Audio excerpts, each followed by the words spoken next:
So Eileen was born in the UK and raised in Australia. After a lifelong interest in dog training and behaviour, she gained a certificate in companion animal services in 2008 and set up her own dog training business.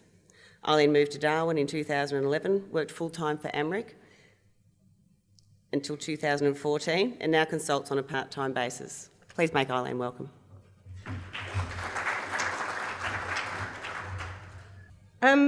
I'd just like to acknowledge the traditional owners on whose land we're meeting today, and say thank you for allowing me to come up and talk about something is sort of one of my pet passions, which is education, as you might guess. So the Staying Safe Round Dogs story,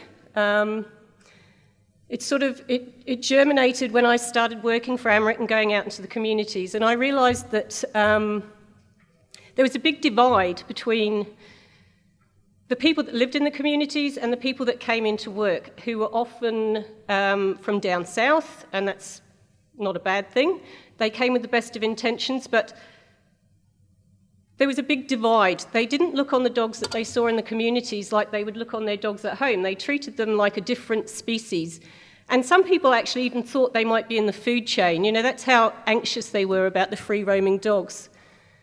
So we wanted to develop an understanding and a relationship and put the dogs in cultural context, but we also wanted to tell the people that were living in the communities, they needed to know the impact that their dogs could have on the people that were coming in to service their communities. So it was getting people together. So the DVD was sort of two chapters. One side was telling stories from contractors, and the other side was telling stories from the locals in the communities. And then we threw in a smattering of dog behaviour, what to look for, how to tell whether you're safe, how to tell, behave appropriately. So we're not going to focus on that too much because I know you all know that anyway. So this is sort of a bit of a gallop through what AMRRIC does. And sorry if you've heard it before, because I know some of you have been to the AMRRIC conferences. But for those of you that haven't, I'll put it sort of into context for you. So it was trying to bring people together, basically. A bit about AMRRIC, though. We're an independent group of vets, academics and health professionals, Indigenous and non-Indigenous, and there should be dog trainers in there as well, because that's what I was. And we utilise the One Health framework, so that's healthy dogs, healthy communities. You can't have one without the other. So improving the health and the well-being of the companion animals has a knock-on effect on the humans. So we're an Australian-based not-for-profit charity, set up in 2003, built on a history of trusting relationships. We work with scientific, evidence-based practices and facilitate, I hate that word, but that's what we do, sustainable, culturally sensitive vet and education programs in rural and remote Aboriginal Torres Strait Islander communities. So companion animal health and welfare, we do policy, we will write policy for shires if they want us to. We do as much research as we can. We try to network with people doing research. We'd love more funding for research, of course. Education's a huge thing. As well as going out and actually doing the on-the-ground desexing programs, we will do education, go in the schools, go to the councils, go to the clinics. And one of our main focuses up until recently, when the funding finished, as all good things do, was capacity building in the community. So we were training on-the-ground animal management workers. So yeah, it was sort of to address the culture shock of the people coming up from down south. And the idea was people could have a look at the DVD before they arrived, so it wouldn't look so strange, because really it's a different country out there. As anyone that's been to the NT or worked in a remote community, it's unlike anywhere else in the world. Probably the only other place similar is the Inuit communities and the reservations in North America. It really is truly unique. So people just didn't get the dogs, and it can be very threatening, and you see a big bunch of free-roaming dogs, so we were trying to put it in context. Whoops. So to get the DVD to play, Mr. Techno Whiz, person? Someone might have to operate the computer.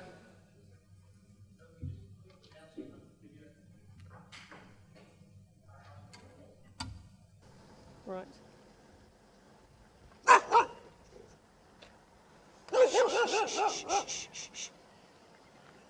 Okay.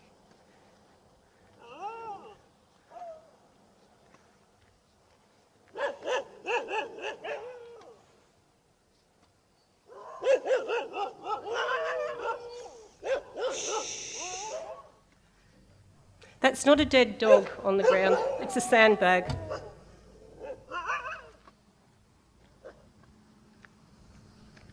But this is very common of what people would experience. People would tell us they felt trapped in their accommodation, that they didn't feel safe going out. And Julie was a remote area nurse that used to come in and do stints, so she'd do 6 to 8 weeks at a time relief work. And she told us she was nervous of dogs. She was nervous of dogs in an urban environment. She was a trooper, though, and she was the person that we sort of did some before and after filming. And this was the first day she went out. And bless her, our sound didn't work, so we had to get her out the second morning to do the same thing. But by then she was a little bit more comfortable. But she was typical of the experience, except she was a lot more forgiving. And if you notice, she had a stick. Often corporations that bring people in don't give them any advice. They don't give them any induction. They don't give them any culturally appropriate ways to behave.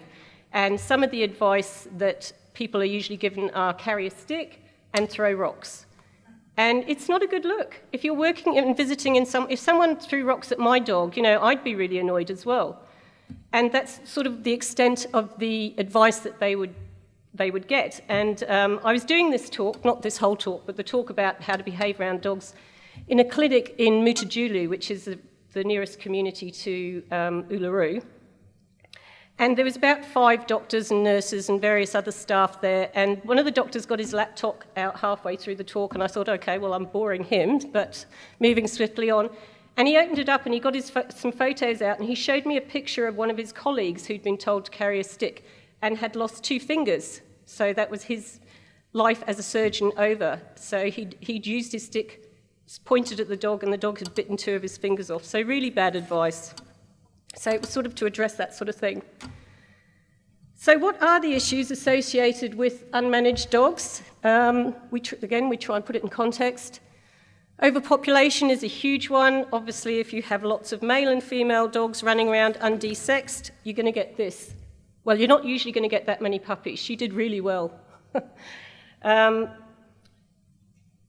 We think it's 80% is the number of animals we need to get to desexed to have a stable population.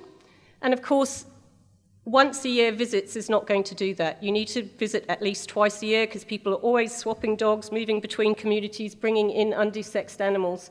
So overpopulation is probably the main thing that people say there's so many dogs. And when you have a lot of dogs, you have a lot of stress on surviving, and that leads to disease. This is probably sarcoptic or demodectic mange, things that are easily treatable in an environment where we live, but can be really impossible to treat where you don't have access to resources. Sarcoptic mange, while technically the mange mite that lives on dogs cannot complete its life cycle on humans, if you live with dogs like this, and these dogs share your bed and your blanket, you will get transient infections all the time.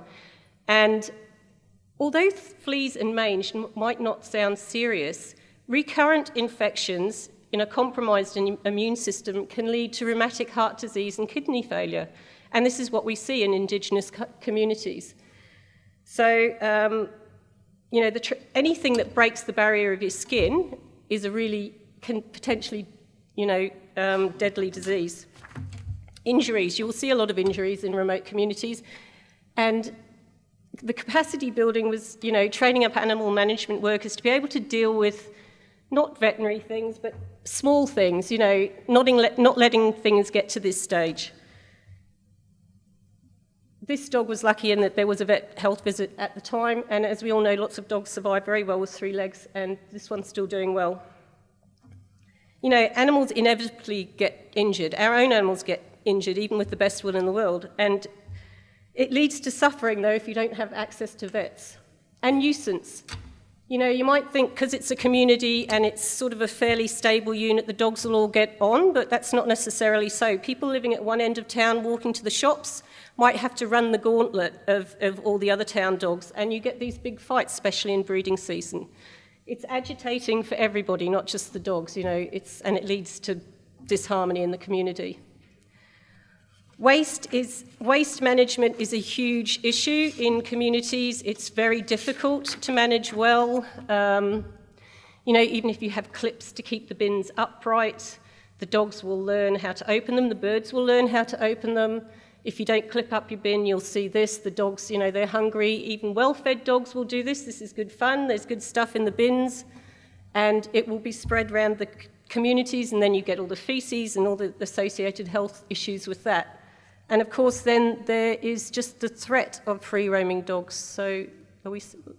Oh, pressed the wrong button, sorry. That was meant to be the video button.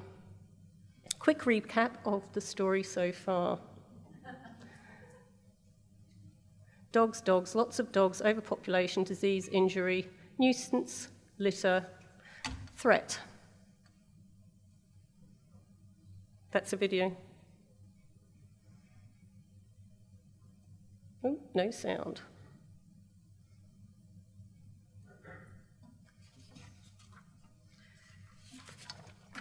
So public safety is an issue. Do you want to try that one? There should be sound on that as well. How long ago has this happened? 2013. This is Mill and Gimby. So you would think that dogs that are sort of marginal survival, don't have, you know, they need to scrabble to survive, would still not want to chase cars, but they do. It's a highly contagious behaviour, and this is where a lot of the injuries come from. So although a lot of communities have a 40-kilometre-per-hour speed limit, this guy was a contractor coming in building houses. He had his own dogs in the back of the ute, so, you know, it's just a bit of a recipe for disaster. And like I said, there's communities known for having car chasing dogs. That's how contagious the behaviour is. All the dogs will do it. Even though they're scrabbling to survive, they'll still be doing the fun things like this. But beyond the issues with, you know, just the dogs themselves, there's flow-on issues.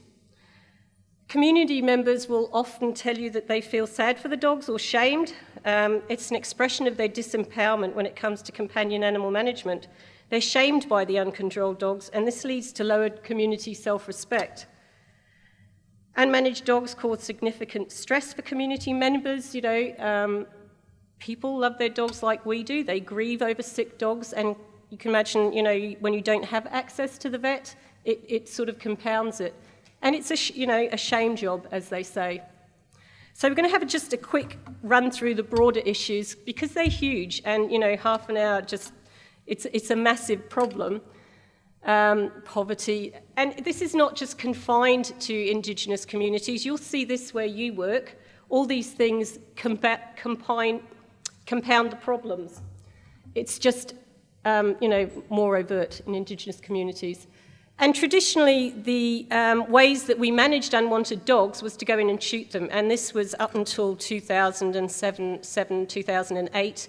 This was policy of the shires. So officials would come in and say, because there's overcrowding, you might have 5 or 6 families living in a house, and they might all own 3 or 4 dogs. That's a lot of dogs in one yard.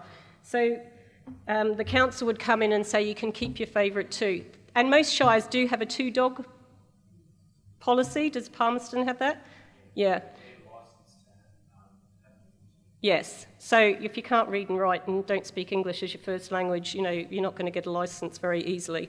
So the council would come along and say, pick your 2 favourite dogs, the rest are going to literally be trapped and shot. So you have to overcome those historical, issues, problems, or lack of trust between communities and people that ran the communities. And this is where AMRRIC has come in and tried to build these relationships. And every community is different, and every community has different issues, but these are just the general ones. You know, historically, we think that dingoes came out to Australia from 5,000 to 6,000 years ago with Asian traders. The Macassans came over and traded in Darwin on the monsoons, and they brought their dogs and left. They came and stayed for 6 months and then went back when the weather changed, and they brought their dogs with them. And during this time, you know, these 5,000 to 6,000 years, or even longer, studies still going on this, dingoes have been woven into the fabric of Aboriginal life. And now dingoes and dogs are very much intertwined. People give them skin names, which means they become part of your family. Your dog can be your auntie, can be your cousin. It can be, you know, a member of your clan. It can have extreme cultural significance. It varies from one community to the other, and people have very special, the dingoes might be their totem, the dingoes or dogs, it's often interchangeable, couldn't be their totem. And I know everyone's heard of the dream time, so they've been incorporated into the very stories about the beginning of how people came into being. So that's how important they can be in a community. This is not to everybody, but this is some communities and some people.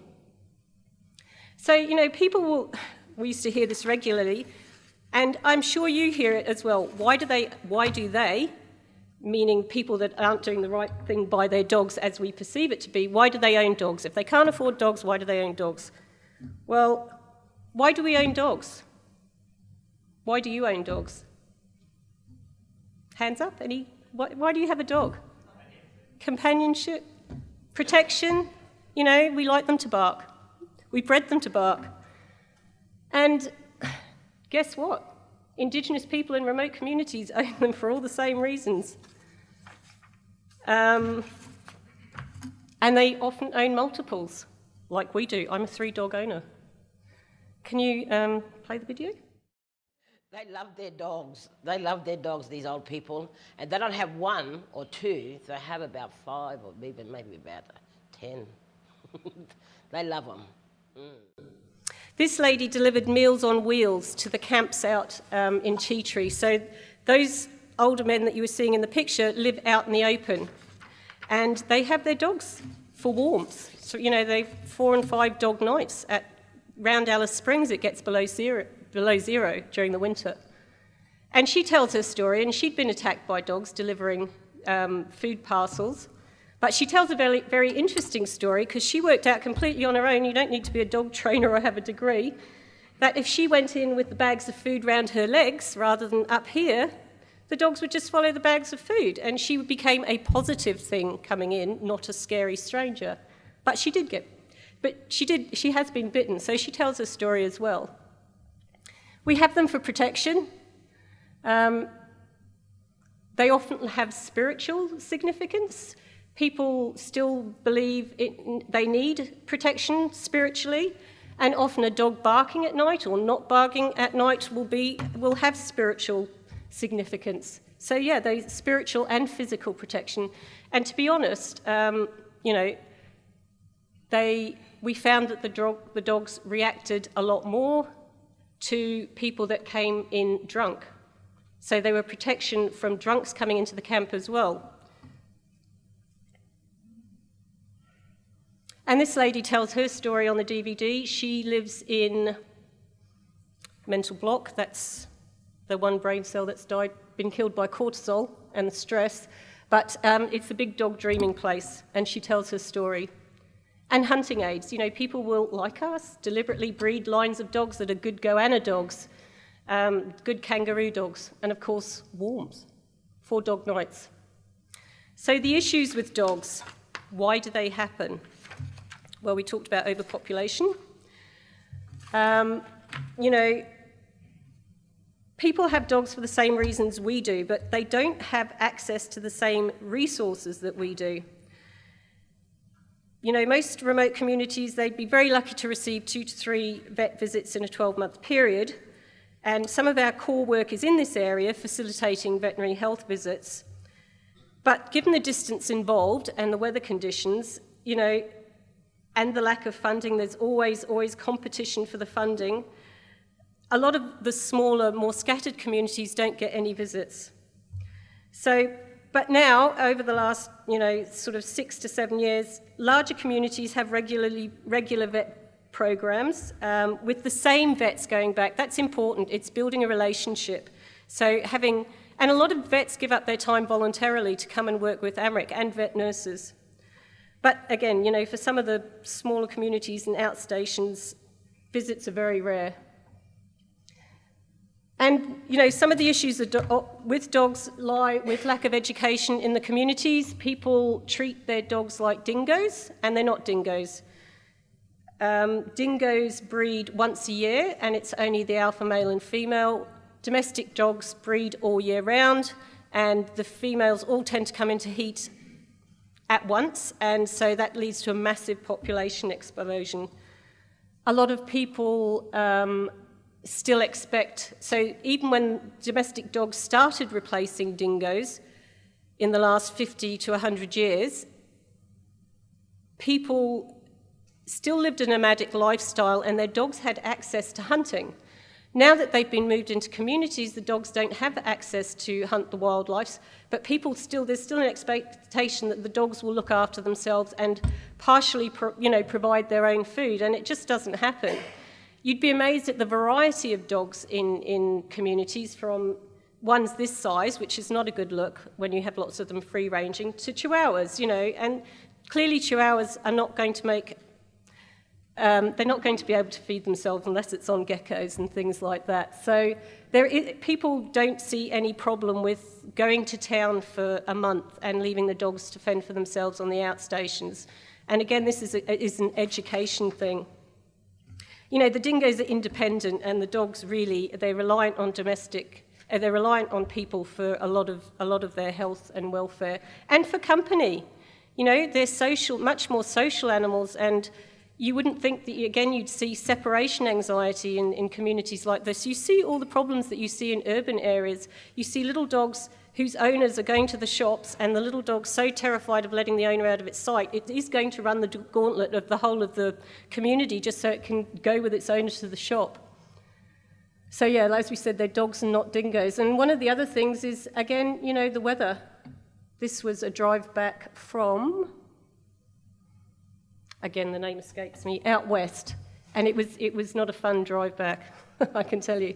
So, you know, and vets don't want to go and work in the wet season because there's more infection and things like that. The dogs are a lot more stressed. With the wet season comes ticks and fleas and a lot of the diseases, things that grow in your yard, like the worms and germs, they're all exacerbated by the wet season. It's hideously stressful for people and dogs. And, you know, to put it in context, and I am going to read this because this is important stuff if you don't know it. When compared to non-Aboriginal people, Aboriginal people in Australia have the highest morbidity and mortality rates, are poorer, have lower literacy and education levels, have the highest levels of substance abuse and related violence, and experience the highest rates of incarceration. Whilst gradually improving, infant mortality rates in the Northern Territory are still 4 times higher than the non-Indigenous Australian rate. Low birth weights are twice as likely. Maternal mortality is up to 3 times higher than other Australians. Aboriginal people born between 2010 and 2012 in the NT have a life expectancy that is 10 to 11 years less than other Australians. Preventable chronic diseases occur much more often and at a much younger age in Indigenous people compared to non-Indigenous people. The rates of renal failure requiring dialysis are amongst the highest in the world. This is rheumatic heart disease and things like that we were talking about. So if you put the dog's health into that context, it gives you some understanding, you know, that it is an awful reality that dog health and welfare must be considered within this context, and it's unrealistic to expect dog health and welfare to be better than that of the most of their human companions. But it's not all gloom and doom. We have had the pleasure of working with some people that have had great dogs, a lot of people that have had great dogs, a lot of people that have had great relationships with their dogs, a lot of old ladies that have given away 3/4 of their meals on wheels to feed their multiple chihuahuas, and people that are desperate for education and desperate to learn a better way to, live with their dogs. So it's an uplifting experience. Don't think it's depressing. I don't want you to go away and think it is all depressing. It was amazing and still continues to be amazing. And one of the reasons that we wanted to make this video was to get other people to see how amazing it is as well. So just some more clips from the video. IT.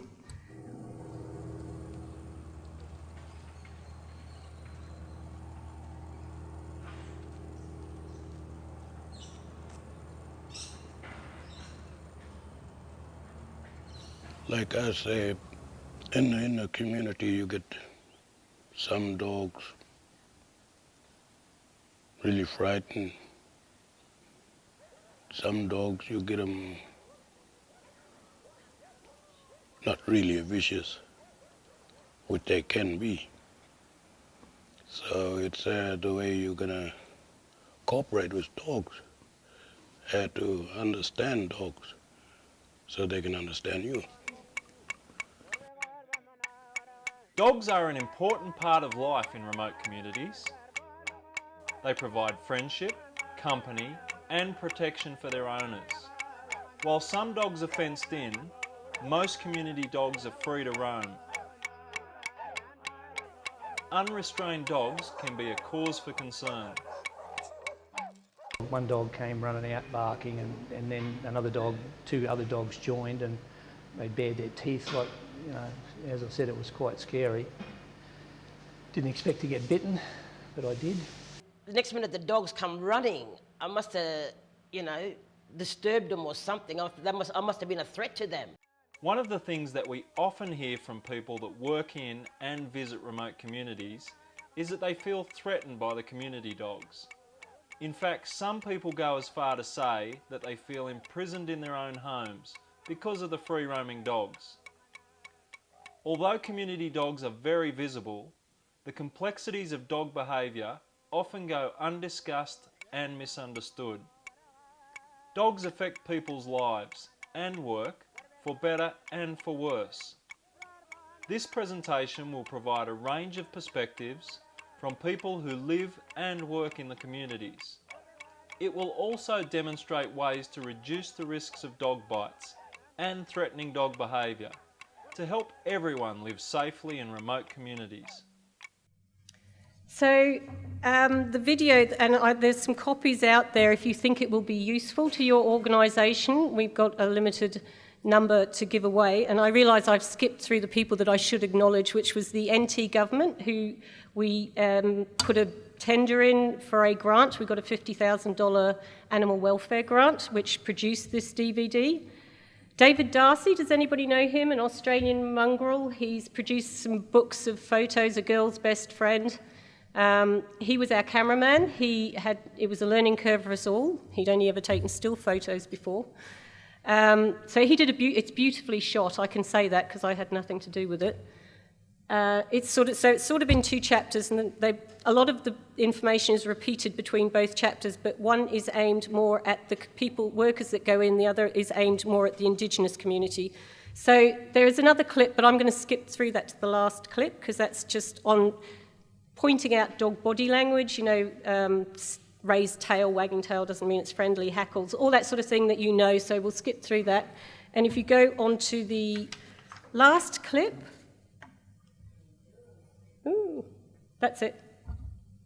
I can tell by the blackness. We want to be role models for our children, so you have to be responsible. Like if now you have dogs, you have to feed them, you have to wash them, you have to look after them, make sure that they are treated okay. We got 1, 2, 3, 4, 5, 6, that other one. I feed them bones of chicken or meat of puliki and some sort of fish. So we wanted to give the people in the community a voice as well, to tell how they felt about their dogs. So it was very much a storytelling thing interspersed with a little bit of, you know, you need to feed this, you need to look for that. Telling people how to come into yards. You don't just drive up into someone's yard and get out the car. You beep the horn, you shout for them. You let the owners come out and restrain their dogs, because often nurses have to go in the middle of the night and things like that. So they were the sort of people it was aimed at. And I think that's it.